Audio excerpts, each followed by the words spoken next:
लखनऊ में आज हुसैनी टाइगर के संस्थापक शामिल शम्सी ने एक प्रेस वार्ता कर मीडिया को बताया कि हुसैनाबाद ट्रस्ट सुनियोजित लूट का एक बहुत बड़ा अड्डा बन चुका है।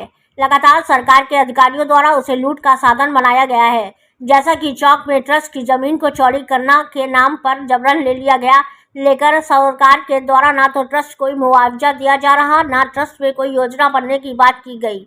आपको बता दें, इसमें जिलाधिकारी को ही ट्रस्ट का सर्वा बनाया गया है, जिसके चलते उनके ही नीचे के अधिकारी गोलमाल किया करते हैं। वहीं उन्होंने कहा कि खुद ही लालजी टंडन ने अपनी किताब में खुद लिखा है कि हुसैनाबाद ट्रस्ट से चंदन के पेड़ चोरी होने की बात लिखी है। साथ हुसैनाबाद की जो ट्रस्ट है उसमें धर्मगुरुओं की रॉयल फैमिली के लोगों को ट्रस्ट में रखा जाए, जिससे यह ट्रस्ट सुचारू रूप से चल सके और ट्रस्ट अपनी संपत्ति की ठीक से देख रेख कर सके। में जमीन पर जो हुसैनाबाद ट्रस्ट की है उसे डीएम बिना उसके नगर निगम को चौड़ीकरण के नाम पे दिए जाए, उस पर क्या कहना चाहेंगे? सर देखिए, हुसैनाबाद ट्रस्ट जो है वो एक सुनियोजित लूट का बहुत बड़ा अड्डा बन चुका है, जिसमें जो है वो सरकार के ही अधिकारियों द्वारा लगातार उसको लूट का साधन बनाया गया है। अब आप इस जमीन का मामला देखिए कि उसको जो है वो सड़क चौड़ीकरण में लिया जा रहा है और उसका किसी प्रकार का मुआवजा ना तो ट्रस्ट को मिल रहा है, ना किसी प्रकार की ट्रस्ट से जो है वो इसके अंदर कोई दूसरी योजना बनाने की बात की गई है। आप अगर देखें तो घंटा घर के जो भारत पूरी दुनिया में दो बिग बेन है, एक लंदन में एक लखनऊ में।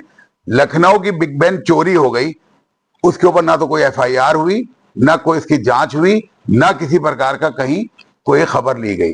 तो कहने का सिर्फ मकसद यह है कि हुसैनाबाद ट्रस्ट लगातार लूटा जा रहा है और सरकारें जितनी भी आई हैं, चाहे वो समाजवादी पार्टी की सरकार हो, चाहे कांग्रेस की सरकार हो, चाहे बीएसपी की सरकार हो और चाहे वो भाजपा की सरकार हो, सभी ने इसकी अनदेखी की है। खुद लालजी टंडन साहब ने अपनी किताब में हुसैनाबाद ट्रस्ट में से चंदन के पेड़ चोरी होने की बात कही, उस तक के ऊपर कोई ना तो जांच ना कुछ, क्योंकि डीएम साहब इसके अंदर सर्वा होते हैं और उनके नीचे के अधिकारी सब चुराते हैं, सब लूटते हैं और डीएम साहब अपने ऊपर आंच नहीं आने देते हैं, इसलिए उसमें कोई जांच भी नहीं होने देते हैं।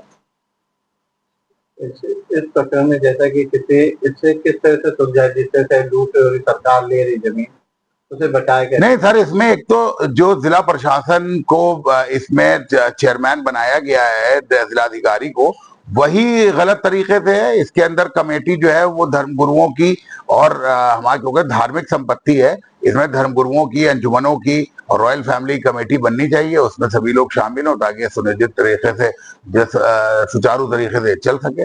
मतलब आपका कहना जैसे मतलब मेन मुखिया डीएम होता है उसे हटा देना चाहिए। वो बिल्कुल गलत तरीके से, गैर कानूनी तरीके से बने, एक टेम्परेरी ऑर्डर के तहत इनको बनाया गया था, लेकिन ये लगातार जो है वो इन्होंने क्या कहते हैं अपना जो है वो कब्जा बनाया हुआ इसके ऊपर और यहाँ से करोड़ों रुपए की लूट हो रही है।